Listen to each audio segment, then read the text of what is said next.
ప్రాణాలతో చెలగాటమాడుతున్న హనుమాన్ జంక్షన్ విద్యుత్ శాఖ అధికారులు ట్రాన్స్ఫార్మర్ల వద్ద కనీసం మొక్కలను కూడా తొలగించడం లేదని, అవి ప్రమాదకరంగా మారినాయని ప్రజల నుంచి పలు విమర్శలు వినిపిస్తున్నాయి.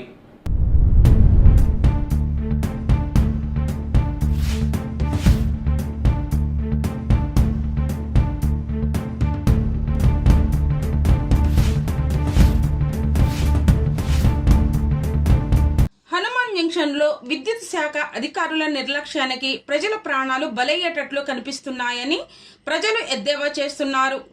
ట్రాన్స్ఫార్మర్ల వద్ద సరియైన భద్రతా చర్యలు లేకపోవడం వలన ప్రమాదాలు జరిగే అవకాశాలు ఎక్కువగా కనిపిస్తున్నాయని ప్రజల నుండి విమర్శలు వినిపిస్తున్నాయి. నెలలో 2వ శనివారం మెయింటెనెన్స్ కోసమని ఉదయం నుండి మధ్యాహ్నం వరకు కరెంట్ కటింగ్ చేసి చెట్లు నరుకుతున్నాము, వైర్లు సరిచేస్తున్నామంటూ మాటలు చెబుతున్న విద్యుత్ అధికారులు ట్రాన్స్ఫార్మర్ వద్ద ఉన్న పరిస్థితి కనిపించటం లేదా అంటూ ప్రజలు విమర్శలు గుప్పిస్తున్నారు. ట్రాన్స్ఫార్మర్ వద్ద మొక్కలు అధికంగా పెరిగిపోయి ప్రమాదకరంగా మారాయి. ఇవి విద్యుత్ అధికారులకు కనిపించటం లేదా, ఇలాంటివి ఎందుకు పట్టించుకోరు అంటూ ప్రజలు ఎద్దేవా చేస్తున్నారు. ఎవరో ఒక ప్రాణం కోల్పోతే తప్ప ఇలాంటివి వారికి కనిపించమంటున్నారు. మరి ఇప్పటికైనా విద్యుత్ అధికారులు ఇలాంటివి గమనించి ప్రజల ప్రాణాలు రక్షించేందుకు చర్యలు చేపడతారా లేదా అనేది వేచి చూడాలి.